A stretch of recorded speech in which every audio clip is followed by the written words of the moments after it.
বিলাহী আজি মোৰ নিজা গাঁত মই নিজে মাৰিছো নিজা গাঁত নিজে মাৰিছো কাৰণ মই যিজন মুখ্যমন্ত্ৰীক ভাল পাইছিলো অবৈধ বাংলাদেশে খেতি কৰিছিলে তেখেতে ভাল পাইছিলো এটকাও পইচা নোলোৱাকে তেখেতে চাকৰি দিছিলে লাখ 2 লাখ চাকৰি দিছিলে ভাল পাইছিলো কিন্তু ভবা নাছিলো যে মোৰ ঘৰখনে মোৰ হোৱা নাই অসম কি ৰক্ষা কৰিম তেতিয়াহ'লে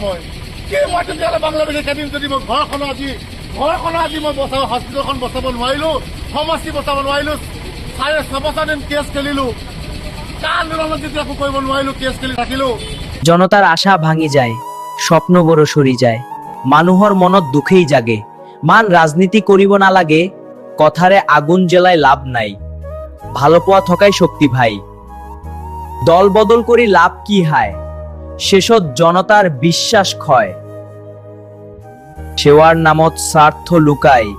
সত্যবোৰে কন্দি উঠি যায়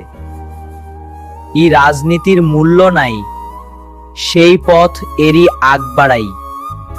গতিকে গেলা বিলাহী গেলা কণী মুখ্যমন্ত্ৰী বা আন কোনোবা বিধায়ক মিনিষ্টাৰ কাৰণে নহয় মোৰ কাৰণে গতিকে মই আমগুৰিবাসী আৰু অসমবাসী ৰাইজ হওক ক্ষমা বিচাৰিছো যে মই